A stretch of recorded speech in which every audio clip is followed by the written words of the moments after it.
Yo, what's up guys? Welcome to this video. My name is Chris. I'm a creative entrepreneur, and in today's video we're going to break down the difference between smoking and drinking ayahuasca. And this is due to the, popularity of my other videos. So if you haven't seen them, definitely watch those, because this video is definitely going to link the differences, the similarities, and the overall experiences so that you can figure out where your entry point is. Because overall, ayahuasca changed my life as a creative, as a person. Overall has transformed me to a whole, and it just accelerated me to a whole different level in life very quickly. And it definitely is like the most pivotal thing I've ever done, and that's why I want to share it with you, because I think drinking ayahuasca has a higher point of entry versus smoking it. And I definitely want to make this known to people that you don't always have to drink it. Like, smoking it honestly allowed me to, one, experience it without a dieta. I also understood how to work with the medicine better, so that when I did drink it, I knew exactly how to handle it and I could have a better experience overall. So without further ado, let's get started. And before we get too far in this video, what I'm going to do today is talk about the ingestion, the time duration, and the experience, the overall prep, and then integration and cost. So let's get started. And I got a notebook because this is a lot for me. I'm not a planner, but definitely want to keep a flow with you guys today. So let's get started. So the only difference between Changa and ayahuasca is the way that you ingest it. And essentially the smokable form is called Changa, more than just ayahuasca. And when you drink it, it's just called ayahuasca. But essentially they're the same exact plants.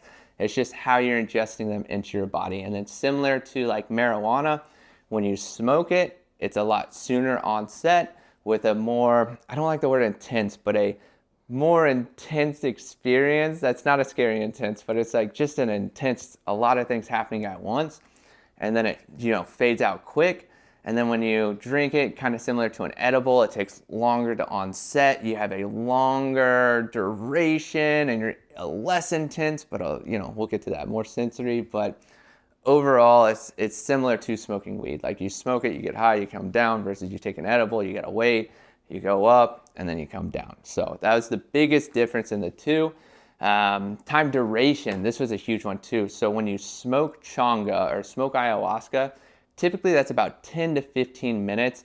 And versus when you drink it, I would say it's about 4 to 6 hours. And when you smoke it, my experience was, in one sitting, I did about 3 sittings, I think max, one night, versus like when I drank it, or when you typically drink it in ceremonies, you typically get offered 2 cups. And even in being offered 2 cups, when I sat with ayahuasca and drank it, I only took 1, because after 1 cup, my stomach was saying, no more, please. And then Aya was even saying, like, don't come back and drink this while you're here. So, and that's, I think, an important factor is, like, Aya will guide you. She'll say, like, you'll know whether, if you're smoking Changa, or if you need another hit to sit with it again.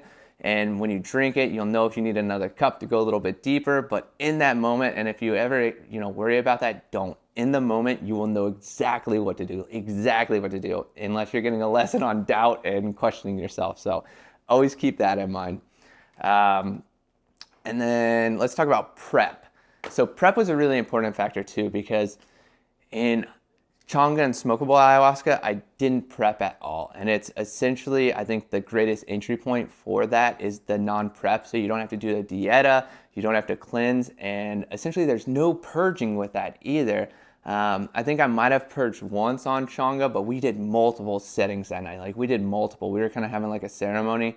And I don't think I actually purged. I think I wanted to purge, versus like when I sat with ayahuasca and drank it, I think I purged about 3 or 4 times, but those purges were a part of the lesson. And I'd say overall, if you purge on ayahuasca, like, you're not going to be like in this miserable doom and gloom. Like, it's going to make sense. Like, you're cleansing yourself and you're removing something that's in the way that doesn't need to be there, so that you can experience it deeper, or so that it's a part of a lesson, I would say. But overall, don't get stuck on the purging, because I don't think that's a reason not to sit with it. It's a reason to sit with it. I think it's like the purging's part of the process, right?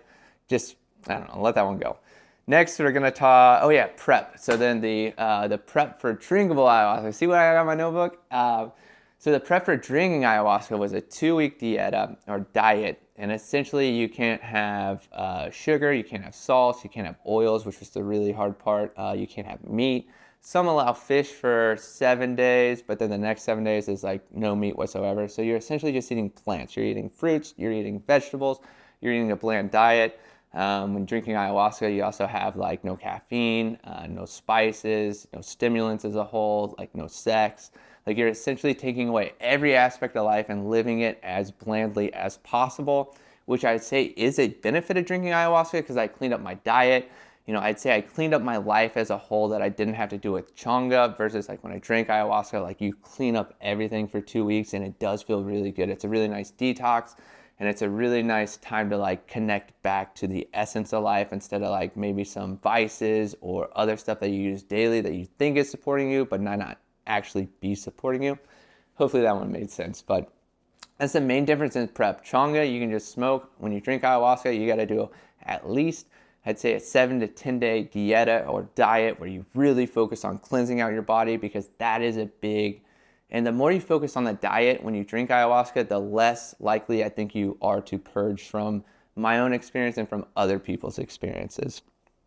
Now, let's get to the fun part. This is the best part. We're going to talk about the experiences because the experiences as a whole had similarities, but they were drastically different. And I mean drastically different. So overall, with the experience of drinking and smoking ayahuasca, the spirit of the plant ayahuasca has the same feel. And I'm going to try to describe it as best as I can, but in either experience, whether I smoked it or drank it, I was in what I call Aya world. And it is the most beautiful, most vibrant, most perfect place on earth, like perfect contrast, no shadows, like everything's gold, magenta, and purple. It's beautiful. It's just beautiful. And I would say that. And then Aya comes in my experience, she's like a vine and like a snake. So if you mix a vine and a snake together, that's Aya's vibe. Like she's kind of just like slithery and comes in and it's like, but she's very like, in both experiences, she had the same personality for me. And she was like fun and silly and playful and essentially telling me to like loosen up and have some fun. She's like my fun aunt in both experiences. Because even when I drank ayahuasca, which was after first, sitting with it, smoking Changa like, over 40 times, when she came in, when I drank it, I recognized her personality of a spirit. Like it was so cool. Like I think I put in the other video, I was, sitting there or laying on my back waiting for it to kick in and I kept seeing Sphinx pose in my head. And as soon as I went into Sphinx pose, there she was. And I was like, hey, what's up, Aya? And she's like, hey, Chris, how are you? And I was like, oh, just came here to meet you, It was a fun experience. But overall, she has the same visuals. And even though this is a good transition part, in smoking Changa, the visuals are insane. Like they're insane. It's very, very cerebral. And I want to just emphasize that is like my experience has been cerebral. When I smoked Changa, there were several experiences. So number one, you can close your eyes, which is insane. You're essentially in a dream that you're consciously interacting with. And it's more real than reality. It's super cool. And then another experience is eyes open. So like, you can see the plants move during the day, like everything's just kind of waving and moving and grooving, and you kind of want to get into the motion with it. And then at nighttime, if you keep your eyes open, like anywhere that there's shadows, you're going to see sacred geometry in those shadows and the patterns, and it's super cool. As a whole, when you smoke it, if you keep your eyes open, all the plants become one and kind of claymate, and anything man-made separates it, but you understand the structure and the flow of how like the man-made concrete stuff kind of is like the riverbanks, and then nature as a whole is kind of like the water, but the man-made structures separate and you're able to see exactly how they hold nature to, I guess, express itself freely. And then I think those are the main ones. Eyes open, eyes closed, daytime, nighttime. Completely different experiences. And that is something that I did have the opportunity to sit with Changa in multiple settings and scenarios and kind of like, play with it all and understand it all. Versus drinking ayahuasca once, I did it at night and we did it in the middle of a jungle in Costa Rica. And when I drank it, I didn't have that much visuals. I would say on visuals, I did have visuals. So I would say in a sense of opacity, it was like 25% opacity, kind of like more shadowy in a sense of like just not being able to see definition. There were a lot of parts that I could see definition, but it wasn't as clear as Changa. Like Changa's like 4K, high definition, super saturated and vibrant and perfect. And then drinking it was more of like black and white with a little bit of color, more like kind of like vintage film is a good way to put it. And then when I drank it, overall, like it's a way longer experience, which was super cool in the sense of the experience, because essentially in my, like what I'd say is 4 to 6 hours when I sat with it, I went on this giant loop, and she was showing me like my future. She was teaching me lessons about boundaries and trusting myself and lack and self-doubt, which were like really easy to follow because in 4 to 6 hours, like we went on this loop, and I remember thinking like, oh my gosh, this is so impactful, but I'm gonna forget it. But then she took me on the loop again, almost as like a refresher course before I went out of it. Versus like in Changa, it's super fast. Like you kind of just like inhale, close your eyes, transition, and whether your eyes are open or closed, like everything is shifting quickly. Like there's a ton of stuff happening. And though I did get lessons in Changa, they were a little bit more difficult to remember coming out of the medicine, which is, I think, a huge difference. Is like with Changa, I had to learn how to sit with it and how to experience it without blocking it. And then what I do is essentially get a voice memo on my phone and come out and just brain dump, because it's so crazy in Changa how you can experience it and you're like, I'm never gonna forget this. And as soon as you fade out, it's very similar to waking up from a dream where you're like, you were in it, you were living it, and you're like, I'm not gonna forget this. Then 10 minutes later, you're like, what happened? But then moments with that in life following it will trigger it to help you remember the experience, if that makes sense. Versus like with drinking ayahuasca, I came out of it, I slept for the night. The next morning, I grabbed my notepad and I was able to remember everything or a large portion of everything. And I didn't have to anything have to trigger it. And then I'd say if I did forget something, a key part of my journey, I'd say a few days later, something kind of triggered it to be like, oh yeah, that did happen. So, and then we talked about purging. So on smokable ayahuasca or Changa, I don't think I've purged. I almost had a moment where I purged, and then drinking ayahuasca, I purged several times, but that was a big part of the journey. Was like Aya was teaching me like life is really kick-ass and it goes really shitty sometimes, but when it goes shitty, which was the purge in my scenario, the more we focus on that, the more you're going to purge versus going back up here and focusing on getting back up here. Post. This is huge. So when you smoke ayahuasca, I would say, and this is a big factor too with the two differences, is like in a normal day, I could be in my workflow, I could smoke ayahuasca, I could sit with it, and I could come right out and be ready to go in reality. It's kind of like a smoke break, in a sense of just like you hit pause in reality, and then you're just like, experience life. You're like, this is kick-ass. You come out of it, and you can just like get back on with your day, because essentially like mentally I was super clear, super intuitive still, and you could kind of still see Aya working its way in reality, which is really cool, but you're very clear, and like in like my clairaudience or like my intuition was super, super clear for about an hour afterwards, which is really nice to go from the medicine space back into reality and kind of blend the two, and then it slowly dies off. And even in coming out of Changa, like I'd say my body felt like butter. It was really soft. It felt good. It felt nice and relaxed. And that euphoria lasts, I'd say, for like an hour to 2 hours afterwards, versus like when you drink ayahuasca, I think I felt euphoric for 3 days, honestly. I was in Costa Rica, but I remember just adventuring and traveling, and everything was beautiful, and then my heart was just so open. And in both experiences, I say it does open your heart as well, like immensely. But drinking ayahuasca, like for the next week, I just found a lot more joy in everything I was doing and saw the magic in everything, versus like after Changa, like I think you see it for, I'd say a couple hours versus a couple days, or like whatever your hourly experiences with Changa post is going to be days if you drink ayahuasca. Whew, man, we're covering this stuff quick.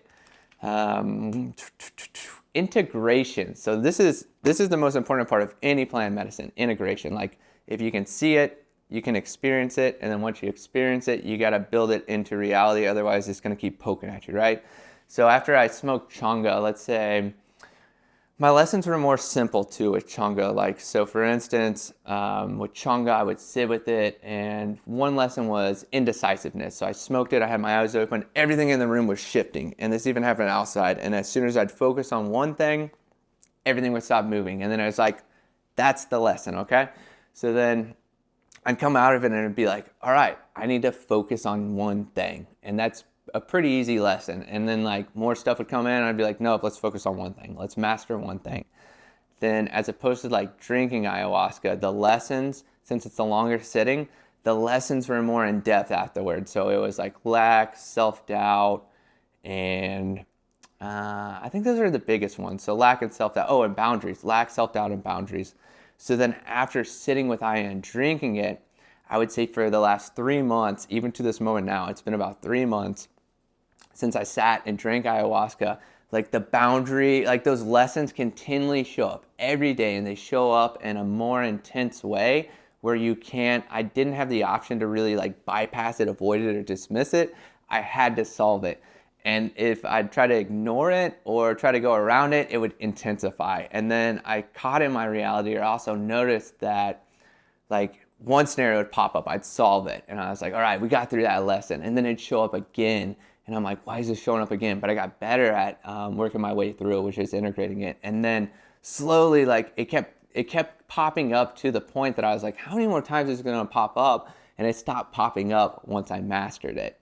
So in a sense of the two, like Changa was simpler lessons and you could do them one at a time, and they were quicker to integrate and learn from, versus drinking ayahuasca was more of a bigger lesson, taking multiple parts and factors in your life, and you have to work through it multiple times to really integrate it in and learn the lesson of whatever it's teaching you, for instance. Does that make sense? So when I smoked it, I got a simple lesson and I was like, oh yeah, that's it. And I'd work on it, versus when I drank it, it was like, here's 3 major lessons that you need to learn.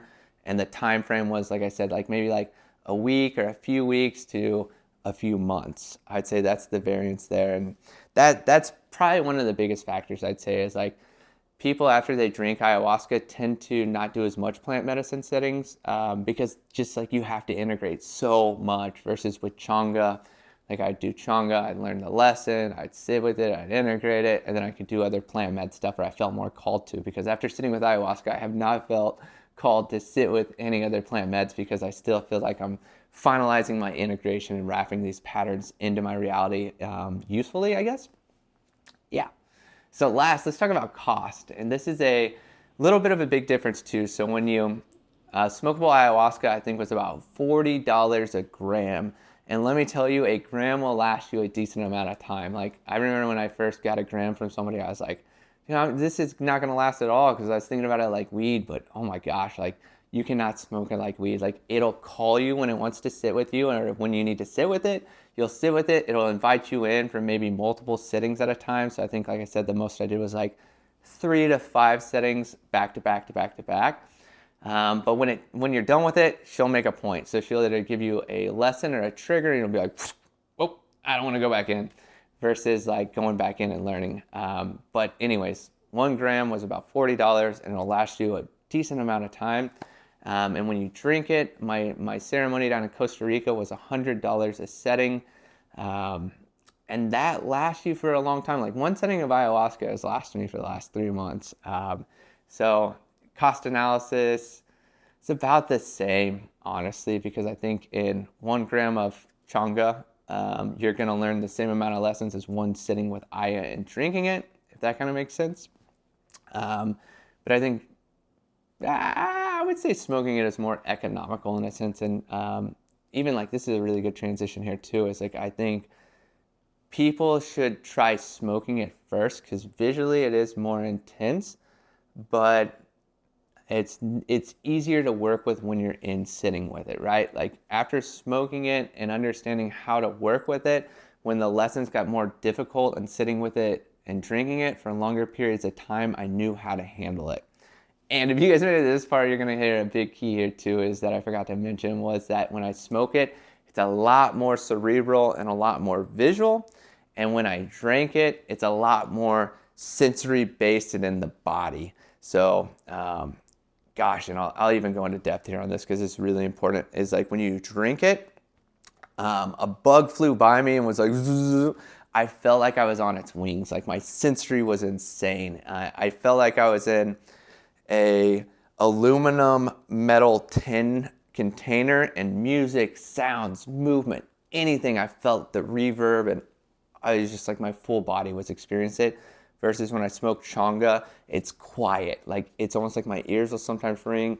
It's dead quiet, and the visuals are just insane. They're absolutely insane. So it matters if you're more of a seeder or a filler too. Could be a big scenario, because like I was saying before, we forgot about that part that was important. Is like smoking it is a shorter setting, so I think you can learn more and come out of it and understand how to work with it more, so that when you do sit with it for the longer duration, when it gets tricky in the journey or you're going through a lesson, you can kind of like, whoop, oh yeah, okay. Like when I was purging and I was sitting in like the negativity and like the victimhood of it all, and I was making me purge more, and then I was like, oh, I should probably stop fixating on being pessimistic that I just purged, and we should go back up. Like, that makes sense. And then when the journey started getting kind of funky, I was like, yeah, this doesn't feel right, Iron. She's like, good catch, Chris. You know, like, that's the best way I can describe that.